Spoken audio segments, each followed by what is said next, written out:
हरि ओम. वेधा सांगजितो कृष्णो दृढ संकर्षणो च्युता वरुणो वारुणो वृक्ष पुष्कराक्षो महामनाः. श्री विष्णू सहस्रनाम श्लोक क्रमांक 72 आणि नाम आहे 547. वेधाहा. वेधाहा म्हणजे निर्माण करणारा, निर्माता, विधाता, सृजन करणारा. विष्णुर्नाभे हे समुद्भूता वेधाहा कमलजस्ततः विष्णुरेवेश इत्याहुर लोके भागवता जनाः. सच गर्भस्तस्य सप्तभीमर मासेर्भवति. महाभारत 35:6-117. स एष आद्य पुरुषः कल्पे कल्पे सृजत्ययः आत्मनः आत्मनं संयचति च पाति च. भागवत 2:6-38. भगवंत अजन्मा तसेच पुरुषोत्तम आहेत. प्रत्येक कल्पामध्ये ते स्वतःला निर्माण करतात, त्याचे रक्षण करतात आणि त्याचा संहार करतात. ते मायेने रहित असून केवळ ज्ञान स्वरूप आहेत आणि अंतरात्म्याच्या रूपाने राहिले आहेत. ते तिन्ही कालांमध्ये सत्य आणि परिपूर्ण आहेत. त्यांना ना आदी ना अंत. ते तिन्ही गुणांनी रहित, सनातन तसेच अद्वितीय आहेत. अशा वेधाहा श्री विष्णूला वंदन करू. 548. स्वांग. स्वांग म्हणजे कार्य करण्यात स्वतः सहकारी असलेला. स्व म्हणजे स्वतः, निज म्हणजे निज, अंग म्हणजे शरीर, देह, स्वतःतून निर्मिती, स्वतः प्रकट होणे, कोणाच्याही मदतीशिवाय स्वनिर्मित. तर स्वांग म्हणजे सोंग, ढोंग करणे. आपणच विविध रूप, रंग, योनी, आकार, ब्रह्मांड निर्माण करणे. हे संपूर्ण विश्व त्या भगवान नारायणात स्थित आहे, जे स्वतः गुणरहित आहेत, परंतु सृष्टीच्या प्रारंभी मायेच्या साह्याने पुष्कळ गुणग्रहण करतात. ज्याप्रमाणे सूर्य आपल्या किरणाने सर्वांना प्रकाशित करूनही स्वतः सर्वापासून आदित्य असतो, तसेच त्या परमात्म्यापासून हे ब्रह्मांड, पंचमहाभूते, 11 इंद्रिय आणि गुणांनी युक्त अशी विराटाची उत्पत्ती झाली आहे. हे प्रभू सुद्धा या सर्व वस्तूंमध्ये आणि त्यांच्या रूपाने राहून सुद्धा त्यांच्यापासून सर्वतोपरी अलिप्त आहेत. विराट पुरुषाच्या नाभिकमळातून ब्रह्मदेव प्रकट झाले आणि त्याने भगवंताच्या आज्ञेने सृष्टी निर्मिती केली. लहान मुले समुद्र किनाऱ्यावरती वाळूचा किल्ला, घर बांधतात, आनंद घेतात. तेवढ्यात एक मोठी लाट येते आणि वाळूचे किल्ला, घर समुद्रात वाहून जाते. मुले आनंदाने त्याचा स्वीकार करतात. मुले मेकॅनो गेम मधून अनेक आकार, मॉडेल्स बनवतात व नंतर सर्व भाग सुटे करतात. तद्वत हा स्वांग, हा परमात्मा, तूच घडविसी, तूच फोडीसी, कुरवाळीसी, तूच ताडीसी, नकळे यातून काय जोडीसी, देसी डोळे परी निर्मिसी, तया पुढे अंधार. अशा स्वांग श्री विष्णूंच्या हातातील आपण कठपुतली बावली आहोत. हे लक्षात घेऊन अहंकार आणि मायेचा निराश करू. 549. अजित. न जिंकला जाणारा. अजिंक्य, विजेता, अजय, अपराजित. सामान्यतः एखादा इंद्रिय निग्रह करतो योगाने, भक्तीने, गुरुकृपा, पूर्वसंचित ध्यानाने, तसेच शारीरिक, मानसिक, वाचिक, वाणीवर, रसनेवर जय मिळवतो एखादाच. तर आपली सत्ता अंकुश ठेवतो, तर कोणी युद्धात अजिंक्य होतो. खेळ, ज्यूत यात प्रावीण्य मिळवतो. सिद्धीने अनेक अवघड कामे सहजी करून दाखवतो. पण तरीही याला एक विवक्षित मर्यादा आहे. पण भगवंत 14 विद्या 64 ग्रहांचे स्वामी, धनी, मालक, चालक, पालक, आधार आहेत. त्यांना कोणत्याही क्षेत्रात हरवणे केवळ अवघड आहे. त्यांच्या अनेक लीला यांची साक्ष देतात. पुणे पुरे 125 वर्षात त्यांनी केलेला अद्वितीय पराक्रम याची साक्ष देतात. अनेक बलाढ्य असुरांना अगदी जन्मल्यापासून हसत हसत यमसदनाला पाठविले. कधी केव्हाही डगमगले नाहीत, कारण ते संपूर्ण चराचरातील एकमेवाद्वितीय आहेत. आदी मध्य अंती राहणारे साक्षात अजित आहेत. अशा अजित श्री विष्णूंचे रूपगुण गाऊ. 550 कृष्ण हो व्यासरूप एते चांशकलाः पुंसः कृष्णस्तु भगवान स्वयं. भागवत 1:3-28. अंशांशस्तथा अवेशः कला पूर्णे प्रगद्यते. व्यासाद्यश्च स्मृतः षष्ठ परिपूर्णतम स्वयं. गर्ग संहिता गोलोकखंड 16. व्यास आदी मुनींनी अंशांश, अंश, आवेश, पूर्ण आणि परिपूर्णतम असे 6 अवतार सांगितले आहेत. त्यापैकी 6वा अवतार हा परिपूर्णतम साक्षात भगवान श्रीकृष्ण आहेत. ओम पार्थाय प्रतिबोधितां भगवता नारायणेन स्वयं व्यासेन ग्रथिता पुराण मुनिना मध्ये महाभारतम. नमोस्तुते व्यास विशाल बुद्धे फुल्लारविंदायत पत्र नेत्र येन त्वया भारत तैल पूर्णः प्रज्वालितो ज्ञानमय प्रदीपः. गीता ध्यानम 2. भगवान नारायणाने अर्जुनाला गीतेमध्ये केलेला उपदेश प्राचीन काळच्या व्यासमुनींनी महाभारत ग्रंथातून घेतला आहे. व्यास म्हणजेच विशाल बुद्धी. व्यासरूप म्हणजे भगवंताचेच अंश, व्यासरूपच. कृष्णद्वैपायन या नावाने ओळखले जातात. कृष्ण कृष्ण महायोगीन देव देव जगतपते. गर्ग संहिता 25-21. कृष्णाय वासुदेवाय हरये परमात्मने प्रणतक्लेशनाशाय गोविंदाय नमो नमः. श्रीकृष्ण गोविंद हरे मुरारे हे नाथ नारायण वासुदेव. श्रीकृष्ण शरणं मम. हरे कृष्ण कृष्ण कृष्ण हरे हरे. कृष्ण म्हणजे श्वास, चैतन्य, प्राण, अव्यक्त, आदि, शाश्वत, निर्गुण, निराकार तत्व. स्थिरचर व्यापून दशांगुळे उरला अशा कृष्ण श्री विष्णू रूपाला वंदन. 551 दृढ, खंबीर, ठाम, निश्चयात्मक, व्यवसायात्मक बुद्धी रेकेह गुरुनंदन. संसाराची आसक्ती नाहीशी करून परमात्मा तत्वाला प्राप्त करण्याचा जो एक दृढ निश्चय, त्याचे नाव व्यवसायात्मिका बुद्धी, निश्चयात्मक बुद्धी असे आहे. मनुष्य क्षणिक हव्यासा पोटी नको नको ती कर्मे करतो आणि त्याचा गुलाम होतो. दुःखी, हताश, निराश होतो. पण जर मी भगवंताचा अंश आहे असे मानून प्रारब्धानुसार आलेली कर्मे करून कृष्णार्पण करेल असा दृढ निश्चय केल्यास तो खात्रीने जन्म मृत्यूच्या फेऱ्यातून सुखरूप सुटेल अशी भगवंत ग्वाही देतात. सततम कीर्तयन्तो माम यतन्तश्च दृढव्रताः. म्हणून आपल्या निश्चयापासून साधक कधी विचलित होत नाही. कायेन वाचा मनसेंद्रियवा बुद्ध्यात्मनात्मा वानुसृत स्वभावात करोति यत् सकलम परस्मै नारायणेति समर्पयेत. भागवत 11:2-36.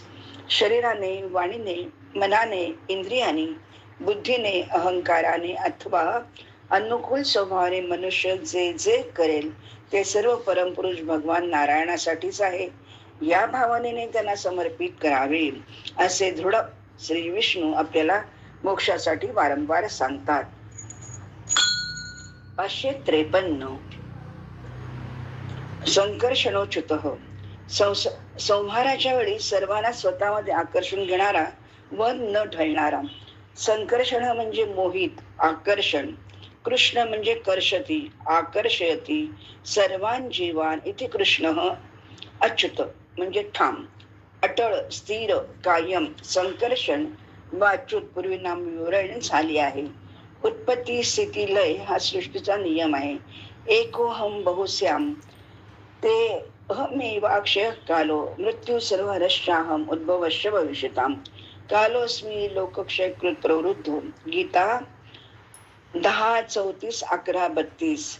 मी संपूर्ण लोकांचा क्षय नाश करण्यास फार भयंकर रूपाने वाढलेला अक्षय काळ आहे, ज्या काळाचा कधीही नाश होत नाही, अर्थात जो कालातीत आहे आणि अनादी अनंत रूप आहे, तो काळ भगवान आहे. महाभारतीय युद्धात नारायण पांडवांच्या पक्षात तर बलाढ्य नारायणी सेना कौरवांच्या बाजूने लढत होती. मुळातच कृष्ण आकर्षून घेणारा, त्याने कौरवांच्या सर्व सेनेला मोहित आकर्षित केले. आपल्या वचनपूर्तीसाठी ठाम असलेला यदा यदा हि धर्मस्य परित्राणाय साधूनां विनाशाय च दुष्कृताम, अशा कृष्णाने पृथ्वीचा भार हलका केला. यादवी सेनेलाही मोहित करून आपसात लढायला लावून द्वारका बुडवली. मनुष्ययोनीनुसार आपला गृहस्थाश्रम सांभाळून उत्तम राजकारणी, प्रशासक, संघटक, प्रेमी, वितरागी, सखा, पुत्र या सर्व भूमिकांपासून कृष्ण कधीच च्यूत झाले नाहीत. म्हणून श्री विष्णूंचे संकर्षणोच्युत हे नाव अभिमानास्पद, श्रेयस, प्रेयस आणि सार्थ आहे. 553. वरुण सायंकाळचा सूर्य, एक जलदेवता, देवांचा देव वरुण. जल हे पंचमहाभूतांपैकी एक. पृथ्वीमध्ये 70% जल आहे, जे ब्रह्मांडात तेच पिंडात असते. मावळत्या दिनकरा अर्घ्य तुला जोडून करा, जो तो वंदन करी उगवत्या, जो तो पाठ फिरवी मावळत्या, रीत जगाची ही रे सवित्या, स्वार्थ परायण पराम. किती सुरेख भाव वर्णन केला आहे.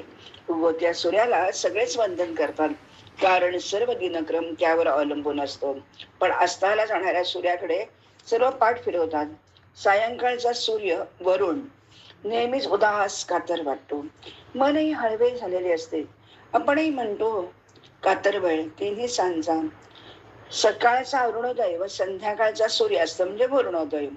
अरुण आणि वरुण नावे जुळी वाटतात, पण दोघांची कार्यप्रणाली भिन्न तरीही जुळणारी आहे.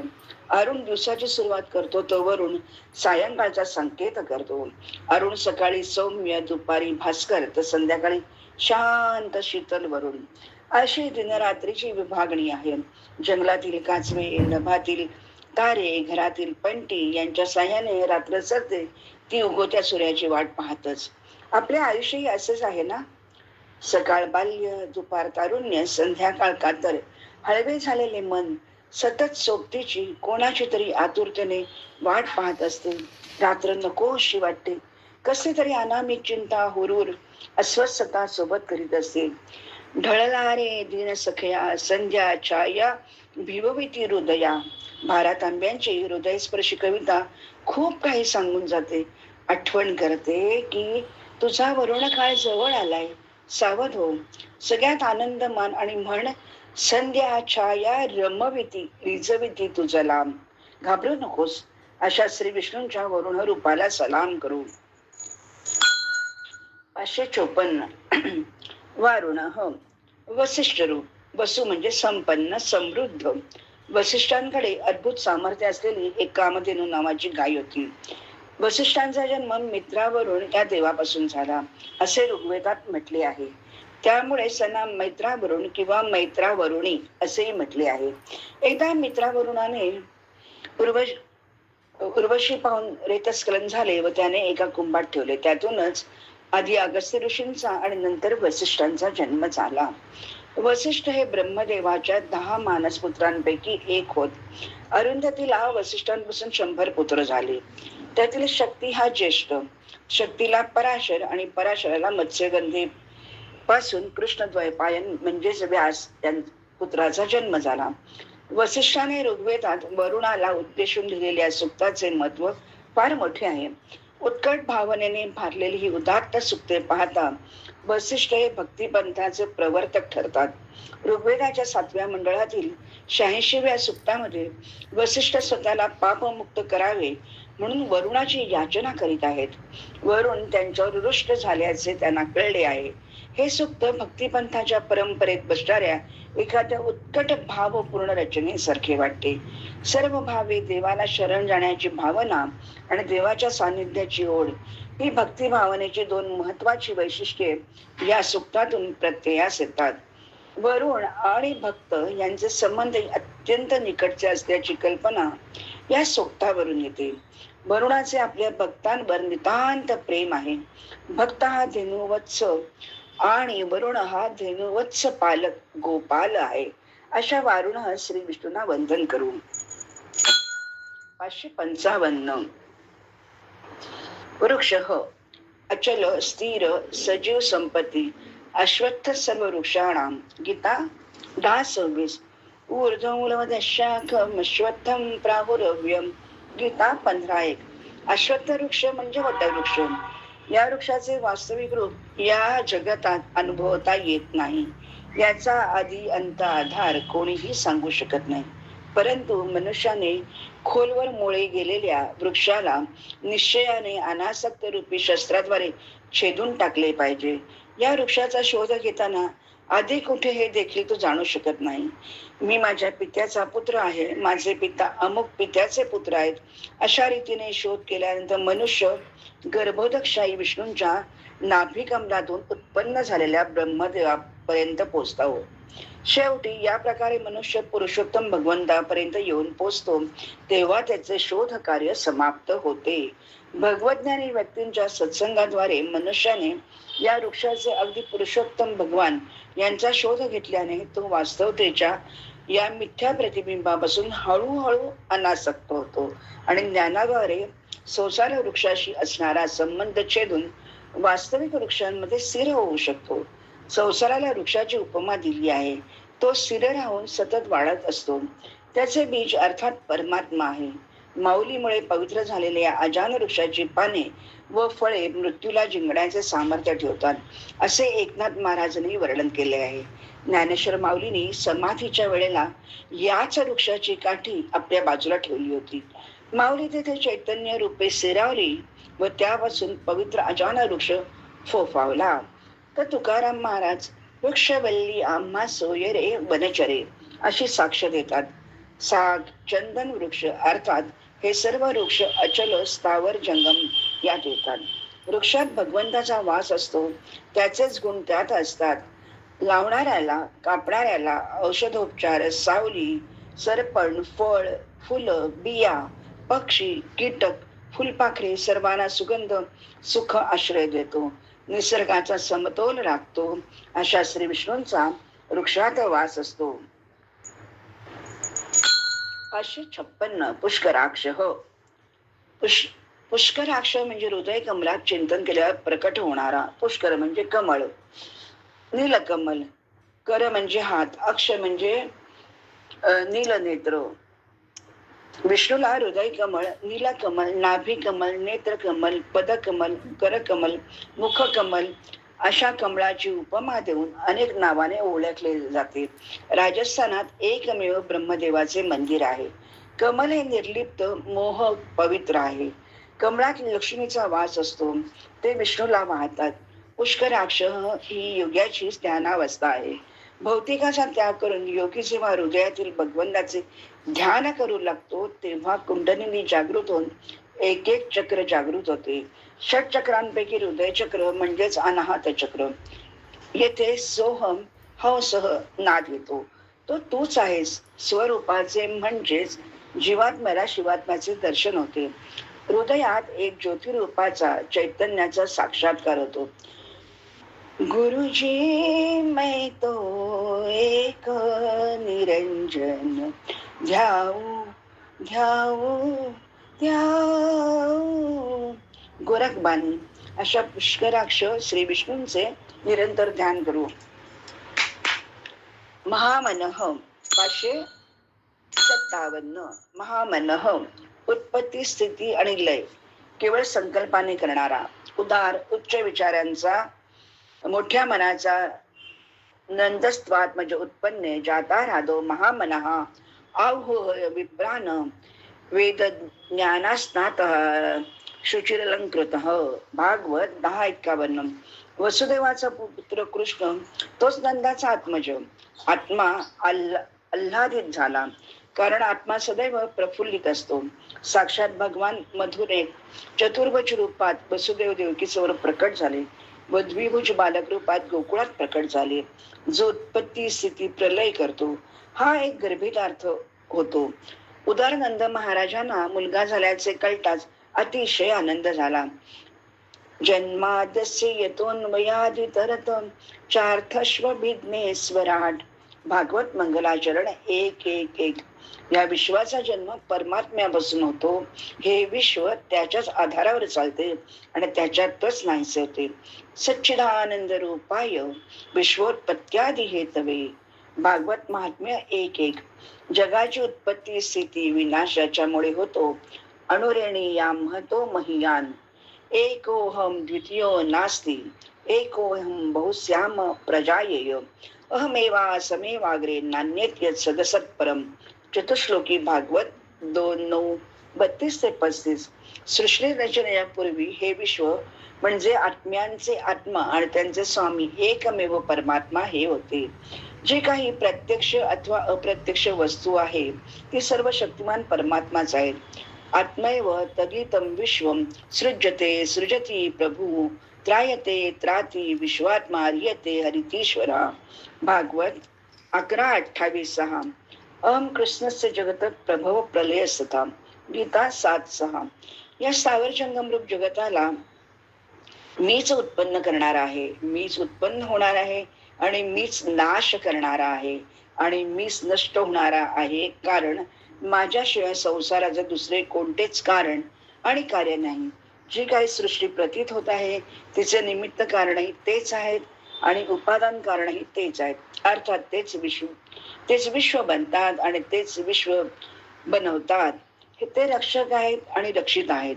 ते सर्वात्मा भगवान याचा संहार करतात आणि ज्याचा संहार होतो तेच आहेत. मीच घडवितो मीच मोडितो उमजाता परमार्था. अशा महामना श्री विष्णूंना जाणून घेऊ. अशा प्रकारे श्लोक क्रमांक 72 आणि नामे 557 येथे संपन्न झाली.